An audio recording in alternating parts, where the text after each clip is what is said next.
айтсак адамдын кыжырына теткенсиңер да.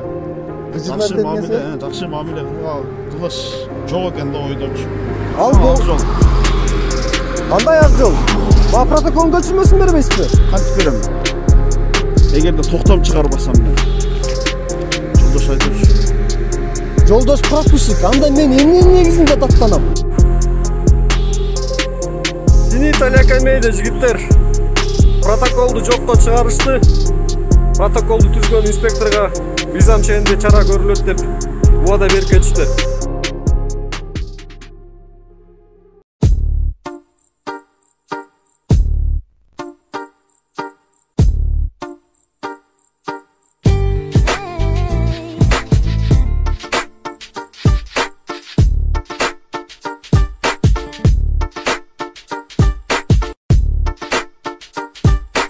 Темир тұлпарыңызға керектелүүчү майлардын барлык түрлөрү кастралык май алмаштыруучу жайларында. Биздин даректер Казакова 9А, Памирская 28, Кудайберген Уна Тетикер базары, -1 катар, 1 контейнер. Мыкты сапат, татыктуу тейлөө, ыңгайлуу баа, бунун бардыгы кастралык май алмаштыруучу жайларында.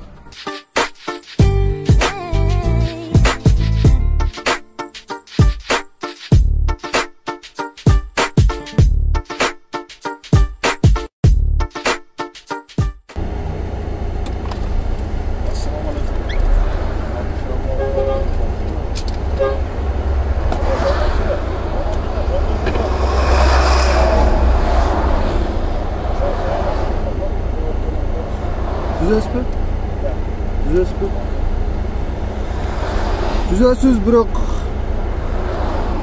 токтом чыгарбайсың, мен макул эмесмин. Сен сотто териштире алабыз.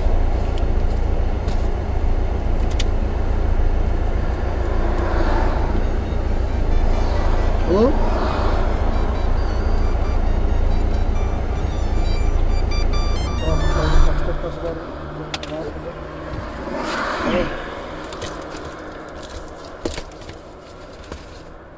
Seksen altı, 61.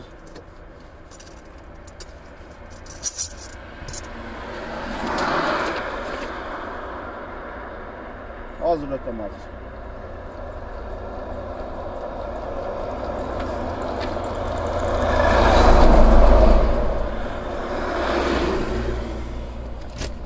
Azamat Murza, bugün 24'te olup kaldı bu. İstegenim ben. Ал жерде кааласаңыз азыр толтуруп берейин, каяка кетип атканым сизге кызык болуп атабы? Түшүнбөдүм. Кааласаңыз азыр толтуруп берейин дейм, каяка кетип атканым кызык болуп атабы сизге? Жок.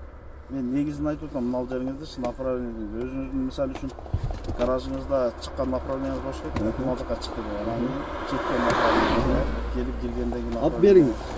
Направление керек болса сизге айтып атам. Хорошо, мен билем.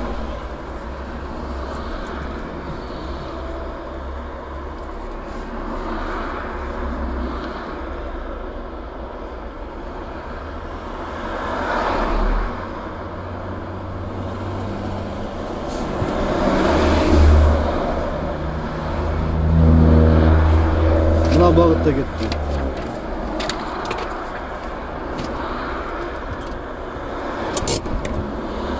Sizlerle qayсы күнгө берилгени жазылбайбы? Бул 1 айга берилет. Хорошо, ошо мына айдан мына айга чейинки дегени жокпу? Жок.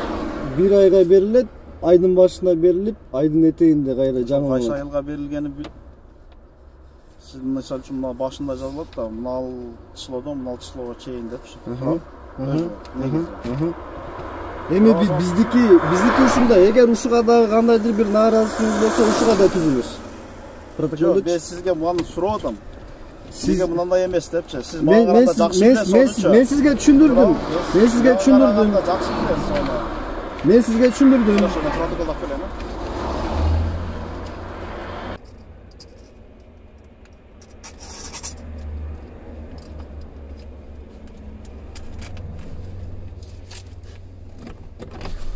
Çeker avtotopa basma.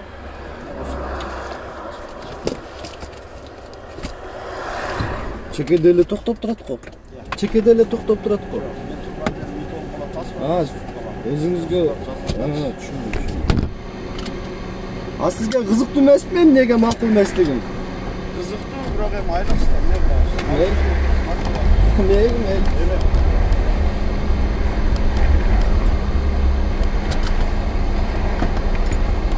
Сизден утуңуз экен да, Аспаров айтат. Турам. Тура.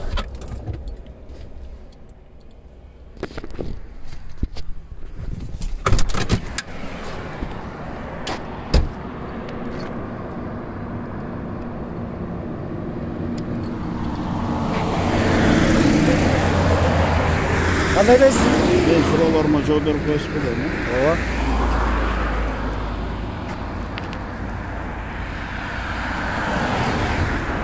Шуну атам кандай суроо бересиз?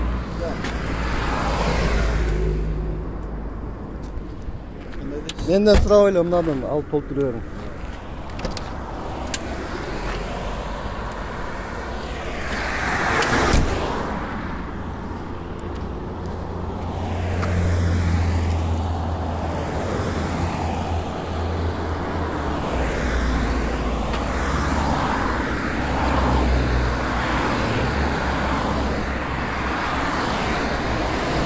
Өзүңүздүн кылып аткан иш аракетиңизди мыйзамдуу деп эсептейсиз? Мыйзамдуу да, знак.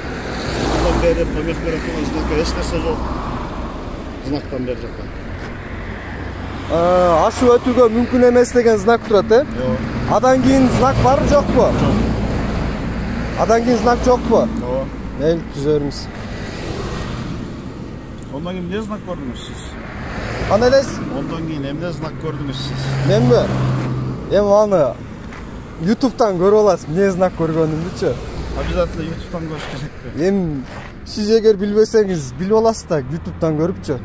Мен билбей эмес, көрбөй дагы турам да. Ondan kийин знак көрсөм. Анда барып чогуу көрүп келелиби? Болор. Түзө бериң анан чогуу көрөбүз. Түзүп бүтүң башта.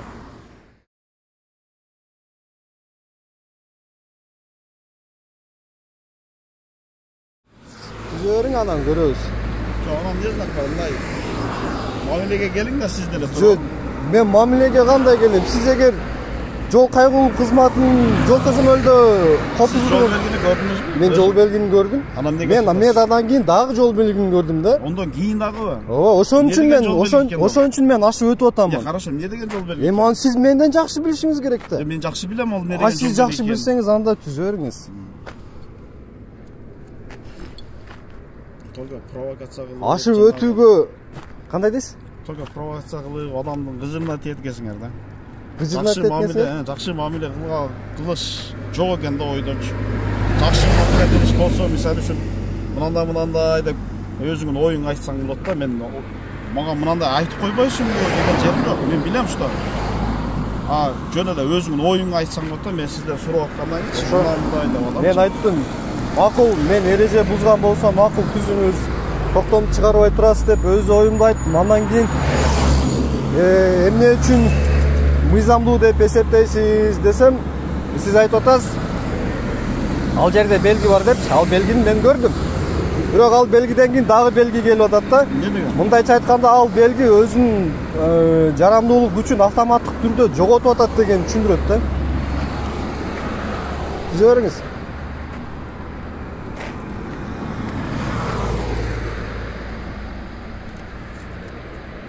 Эмне белги деп сурап атпайсызбы? Ал белгини сиз менден жакшы билишиңиз керек. Себептен да ушул жерде, ушул аймакта кызмат өтөп жатасыз азырчы. Кайсыл знактарда күчүн жоготот, кайсыл учурларда күчүн жоготот деген дагы жери бар, Азамат мырза. Ооба.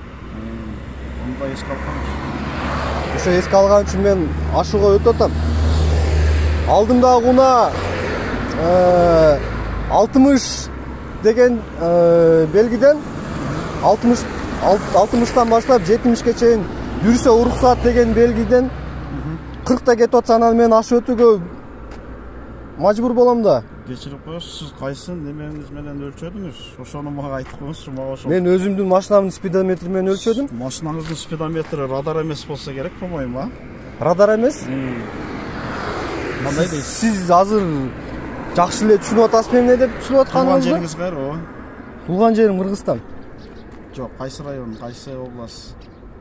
Ош шаары. Ош шаарында Ооба. турасыз. Төрөлгөнмүн.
Кайсы тилде болсо боло береби? Орус тил, кыргыз тил? Айырмасы жок. Айырмасы жок.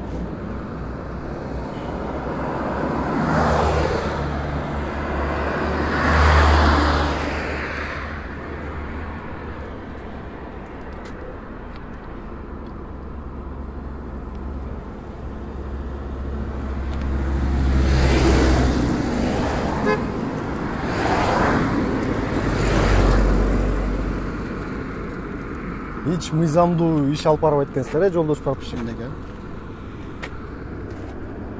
Негизи айтам да. Мен именно. Siz азыркы учурда Onu görüyoruz daha tekiştikte.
Tanıştım. Eğer de makul emes bolsanız özünüz aytmаңыз. 15 günün içinde dаттануу убактыңызда бизде Google'da комиссия бар. Ошого келип Арызданsanız болот, даттансаңыз болот. Мына протоколдо. Мен каршы макул эмесмин мына депчи. Мындан өзүңүзгө дагы чалышат комиссияга не согласен менен. Демек мен барышым шартпы? Барышыңыз шарттыр эмес. Sizge çalat. Ушул азыр сиз айтып жаткан баардык жагдайларды сиз но протоколду толтурганга чейин айтышыңыз керек эле да. Мыйзамдын талабы ошондой. Менде кандай укуктар? Мыйзамдын талабы ошондой. Мен сизге нарушенияңызды түшүндүрүп бердим. Бузуулар боюнча мындай жол белги бар, ошондон өтүп кеттиңиз. Мен сизге түшүндүрүп бердим. Сурасаңыз түшүндүрүп бере берем. Дагы деле кеч эмес. Жана сурасаңыз деле түшүндүрүп берем. Сөзүңүздү бөлүп коюң, сиз да менин сөзүмдү бөлүп коюңуз. Мен сурабасам дагы siz милдеттүү түрдө мыйзамдын талабын аткарышыңыз керек. Кандай деп турат? Айып протоколду толтурганга чейин айдоочулардын укуктарын жана милдеттерин тааныштырып чыгып, андан кийин гана толтурат деген жери бар. Ошону билесизби? Кечирип коесуз. Мен сизге менден кечирим сурабай эле, сиз мыйзамдан кечирим сурап коюң. Бериң. Мен сизге неге тозгондугумду түшүндүрүп бердим. Биринчи менин siz toskondunuz, özümü tanıştırıp ondan keyin men azırdan protokol жөнүндө сөз кылып атам. Sözünüzü bölmedim ga. Siz daha men siz men сүйлөп атканда siz ортодон бөлүп койдуңуз. Ошон үчүн мен да сиздин сөзүңүздү бөлдүм. Сүйлөйм, сана мен. Siz мени токтоттуңуз. Туура тааныштырдыңыз. Эреже буздуң деп. Анан мен макул эреже бузган болсом, айып протокол түзүңүз деп тийиштүү документтерин бердим, туурабы? Анан siz мо протоколду баштаганыңызда толтурганга чейин siz менин укуктарымды жана милдеттеримди тааныштырган жоксуз. Түштөн кийин мындай кылсаң болот, андай кылсаң болот. Мен түзгөн протоколго тааныштырам да, түзбөсөм кантип тааныштырам? Өзүңүз түзгөнгө чейин мыйзам тааныштыра албайм. Бузуулар кодексинде каралган. Алып, ана мынал жерде, жолдош прапорщик, мынал жерде эскертип турат. Жолдош прапорщик 14-чү беренин негизин ошого түшүндүрүп кой деп. Түшүндүрүп кой деп. Ошо түшүндүрүп коюп анан түз деген жери бар. Мен эми даттансаңыз болот.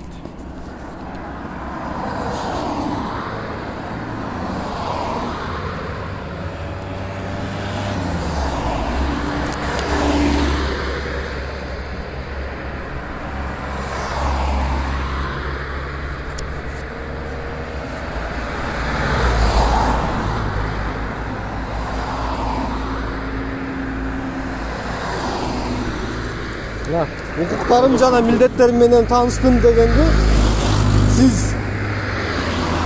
протоколду түзгөнгө чейин тааныштырышыңыз керек эле.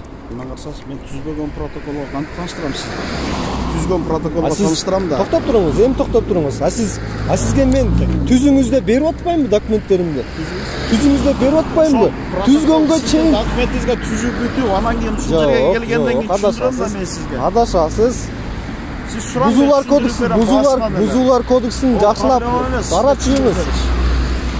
Кеп проблемада эмес. Кеп сиз мыйзамды сактабаганыңызда. Мыйзамды сактабаңыз. Ооба. Эмне кылып?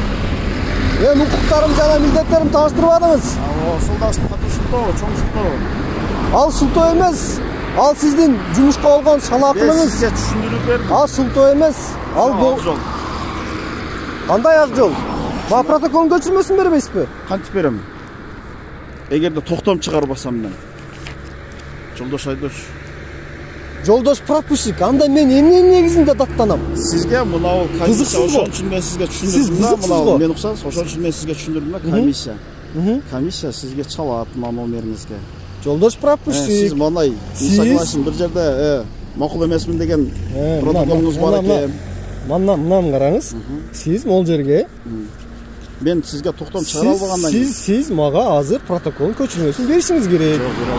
Мен эмненин негизинде даттанам анда? Сиз биздин облгайга өтөсүз. Мен сизге түшүндүрүп айтып атпаймынбы? Ошо облгайга эмненин негизинде өтөм? Облгай мен эмне? Мага протокол толтурду деп өтөсүз. Ошо протокол кана десе мен эмне деймин? Ошол протоколду мен тапшырам бүгүн. Сиз мына протоколдун көчүрмөсүн мага беришиңиз керек. Сиз барбасаңыз дагы. Жолдош прапорщик. Мени укпасаңыз.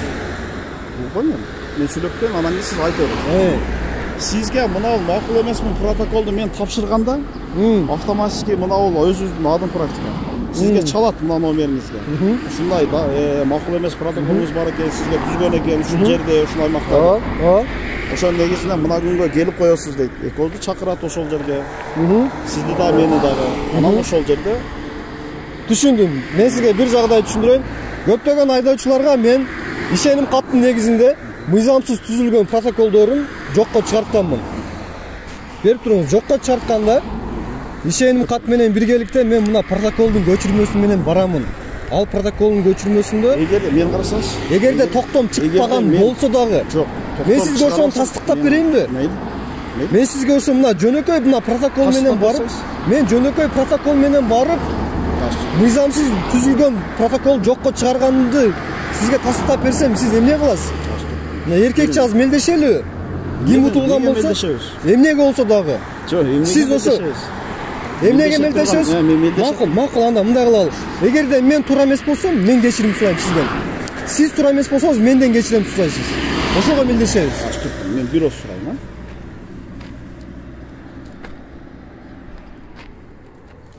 Менде болгон ошол жанагы ишеним каттар, жана протоколдун көчүрмөлөрү жанымда жок. Жанымда болгондо сизге көрсөтмөкмүн.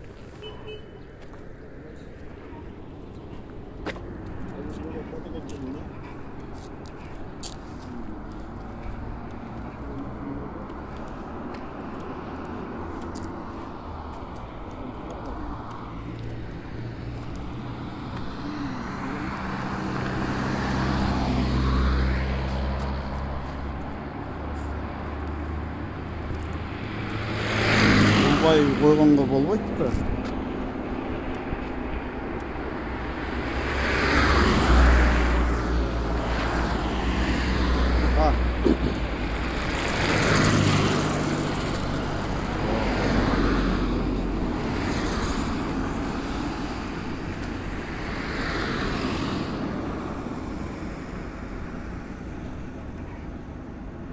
Азыр мен чабамыз. Сурадыңызбы? Сурадым, берилбейт. Адым практикадан сурадым, берилбейт. Ким берилбейт деди? Мен сизге айтып. Жок, ошо кайсы ким экенин сизге далаштап этпеймин да. Адым практика деп чалдыңыз. Макул.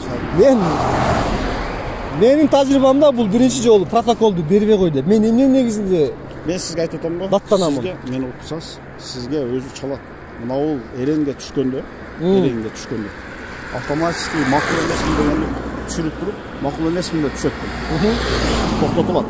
Сизге 10 күндүн ичинде чалыш керек. Сизди чакырыш керек, бир күндү назначить этиш керек комиссия. Сизди мени чакырып туруп ошол жерге. Андан кийин ошол жерде мындай, макул түшүндүм. Жолдош прапорщик. Ишеним каттын негизинде мен жардам берген айдоочуларга 10 gün эмес, 1 айдын ичинде дагы чалганда эмес, муну жашаган дарегине почта аркылуу билдирүү дагы жөнөткөн эмес. Биз өзүбүз барып даттанганда андан кийин ошол кээ бир айдоочу үчүн мен уксам уксаңыз сөзүмдү бурбай. Протоколго толтурганда айдоочу баардык маалыматын өзүнүн жөнүндө маалыматын, номерин берген. Бергенге карабастан почтадан да жөнөткөн эмес, чалганда эмес, 1 ай күтүп, 1 ай өткөндөн биз барганбыз. Барсак почта менен келишимибиз түгөнүп калды, ошону узартпаган себептен биз жөнөтө албадык деди. Макул, жөнөтпөсөң номерине чалбайсың, чала албадык, жумуш көп болуп калды дейт. Эми мага кел 10 күн ичинде мага чалып почтадан жөнөтүп каласыңарбы? Кылсаңар бардыгына бирдей тегиз мамиле кылгыла да. Мындай карагандачы. Мен жөнөтпөйм, мен чакырбайм. Ошону сиз жөнөтпөйсүз. Аны сиздин кесиптештериңиз кылат. Административ тажрыйбаны. Эми мага 10 күн ичинде чаласыңарбы?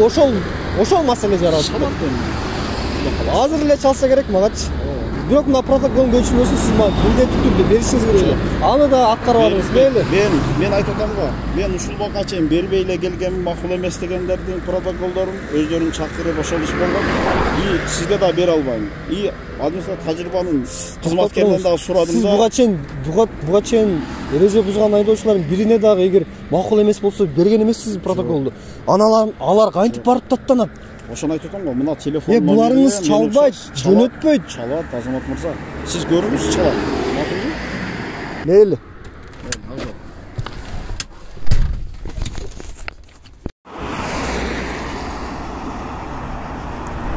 Аталган белгинин талаптарын аткарбадың деп токтоткон болчу.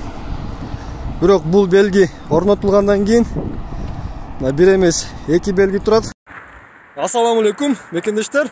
Өзүңүздөр туура түшүнгөндөй, мени эртең менен дал ушул белги үчүн тоскон болчу. 320 белгисинин талаптарына баш ийген эмессиң, ашып өткөнсүң депчи. Эң кызыгы, мени тоскондо бул белгинин астында мына толуктоочу белгиси жок эле. Мен тартып кеткенден кийин буну орнотуп коюптур. Орноткондо дагы талапка ылайык орноткон эмес, стандартка жооп бербейт бул астындагы белгиси дагы. Finita келмейди жигиттер. Протоколду жокко чыгарышты. Протоколду түзгөн инспекторго мыйзам чегинде чара көрүлөт деп убада берип кетишти. Көрө жатарбыз эмне болот. Салам көрөрман. Жогорудагы видео 24-26 декабрь 2020 жылы тартылган. Адегенде ошол эле күндөрү жарыялаганы бизге 2 себеп тоскоолдук болгон. Биринчиси жооп беретиндей кагаздар, экинчиси убакыттын тардыгы. Кызматкердин кыймыл аракетине көңүл бура турган болсок, ал Ички иштер министрлигинин бир нече буйруктарын жана Кыргыз Республикасынын Бузуулар кодексинин 309 беренесинин 3 жана 6 бөлүктөрүн одоно түрдө бузган. Тактап айтканда, 309 берененин 3 бөлүгүндө мындай деп жазылып турат.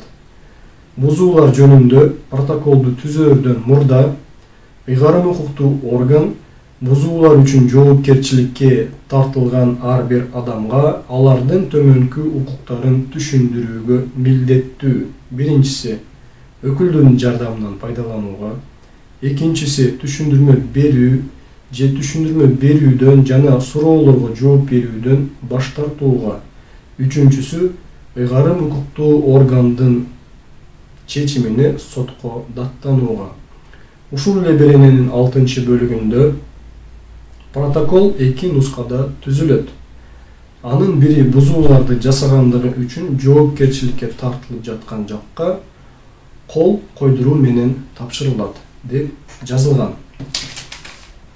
Видеодо көрдүңүздөр, мен жолдош прапорщикке протоколдун көчүрмөсүн бериңиз деп талап койгонумда ал мен токтом чыгарбадым, демек мен протоколдун көчүрмөсүн бере албаймын деп жүйө келтирген. Албетте ал жүйөсү мыйзамсыз. Ошол эле кезде мен ага макул келиңиз анда мелдешели. Эгер мелдештин жыйынтыгында мен утулуп калган болсом, мен сизден кечирим сураймын. Эгерде сиз утулуп калган болсоңуз, сиз менден кечирим сурайсыз деп сунушта берген элем. Ал сунушту жолдош прапорщик көңүл кош мамиле кылып, тескери карап басып кетип калган болчу. Ошол мелдештин жагдайлары менен сиздерге да тааныштырып кетейин. Мына менин атыма жазылган ишеним каттар жана ушул ишеним каттардын негизинде жокко чыгарылган протоколдор. Бул протоколдордун токтому жок. Бирок ошондой болсо дагы бул протоколдорду жазган инспекторлор айдоочулардын колуна ошол эле жерде карматкан. Демек, бул протоколдорду жазган инспекторлор бир аз да болсо мыйзам чегинде иш алып барышкан дегенди билдирет. Эми жооп беретиндей кагаздар тууралуу сөз кыла кетсек, мен ошол эле күндүн эртеси 25 декабрь Ош областык жол кыймыл коопсуздугун камсыздоо бөлүмүнүн адистери менен телефон аркылуу байланышып, өтүнгөн элем 26 декабрь суббота күнкүгө менин ишим боюнча териштирүү иштерин уюштуруп бериңиздер деп суранган элем. Ошол жерде сиздерге азыр кандай жүйөлөрдү жана кандай фактыларды айткан болсом, аларга мен деталдуу форматта аталган инспектор кайсы буюрттун талаптарын жана кайсы мыйзамдын талаптарын бузгандыгы жөнүндө айтып бергенмин. Айтып берген жүйөлөрдүн баардыгын ал жердеги кызматкерлер туура деп кабыл алып, жыйынтыгында мага убада беришкен болчу. Биринчиси протоколду жокко чыгарып беребиз деген, экинчиси аталган кызматкердин үстүнөн мыйзам чегинде чара колдонушун айтышкан. Жыйынтыгында алар өз убадасына бекем болуп, менин даттануумдун негизинде 4 январь 2021 жылы комиссиянын башчысы болуп милициянын подполковниги Кубатов, катчысы милициянын майору Капаров, мүчөлөрү милициянын подполковниги Түркбаев, милициянын майору Усманов, баарысы болуп катышкандар 11 кызматкер катышкан экен. Күн тартибинде карала турган маселеси Ош областык ички иштер башкармалыгы боюнча жол кыймыл коопсуздугун камсыздоо бөлүмүнүн ЖКК взводунун кенже төскөөчүсү милициянын прапорщиги Абдилазов Алайбек Исмаилович тарабынан мага карата түзүлгөн бузуулар жөнүндөгү протоколдун мыйзамдуулугун кароо болгон экен. Бул жыйынтыктын натыйжасында аталган комиссия 5 чечимге токтолгон экен. Биринчи чечими Кыргыз Республикасынын Ички иштер министрлигинин 2020 жылдын 10 август күнү номер 491 саны менен кабыл алынган буйругунун 3 бөлүгүнүн 16-22 бөлүкчөлөрүнүн талаптарын бузгандыгы, ошондой эле айдоочу өзүнүн жолу менен бара жаткан учурда аны ЖКК тескөөчүсү мыйзамсыз токтотуп, мыйзамсыз бузуу жөнүндөгү протокол түзүп, туура эмес чечим кабыл алгандыгы, өзүнүн функционалдык милдеттерине көңүл коштук мамиле жасагандыгы үчүн Ош областык ички иштер башкармалыгы боюнча жол кыймыл коопсуздугун камсыздоо бөлүмүнүн ЖКК взводунун кенже тескөөчүсү милициянын прапорщиги Абдилазов Алайбек Исмаиловичке сөгүш тартиптик жазасы жарыялоону деп биринчи чечимин жазыптыр. Экинчи чечиминде 2020 жылдын 24 декабрь менин атыма жазылган протоколду жокко чыгарууну деп жазыптыр. Жана үчүнчү чечиминде бирдиктүү бузуулар реестрине катталган менин атыма жазылган протоколду жокко чыгарыш үчүн, токтомду чыгаруу үчүн жазган экен. Үчүнчү чечимин, төртүнчү чечиминде жалпы жыйындын жыйынтыгын даттануучуга, демек мага кабарлоо жөнүндө жазган экен. Жана чогулган баардык материалдардын баарысын Ош областык жол кыймыл коопсуздугун камсыздоо бөлүмүнүн кеңсесине мындан ары сактоо үчүн жиберүүгө деп жазыптыр. Бул кагазды мен январь айынын орто ченинде алдым. Андан соң январь айынын этегине жакын бул токтомду да алдым. Бул токтомдо постановление о прекращении производства по делу о нарушении к протоколу серии деп менин атыма жазылган протоколду толугу менен жокко чыгарылды деп кабар берип жатат. Демек биз буга чейин башка айдоочулардын атына жазылган айып протоколду протоколдорду жокко чыгарып жүргөн болсок, бул сапар мен өзүмдүн атыма жазылган протоколду жокко чыгардык. Дагы бир кошумчалап кете турган жагдай бар. Видеоду жакшылап көрсөңүздөр, жолдош прапорщик протоколду толтуруп жатып мага айткан болчу: сиз аталган протокол боюнча бизге 15 күндүн ичинде барып таттансаңыз болот деп айтып жаткан. Кийин эле ал 15 күнү 10 күнгө кыскарып кетти. Мындайча айтканда, бул 15 күн же 10 күн деген мөөнөт мыйзамда жок, эгерде сиз макул эмес болсоңуз.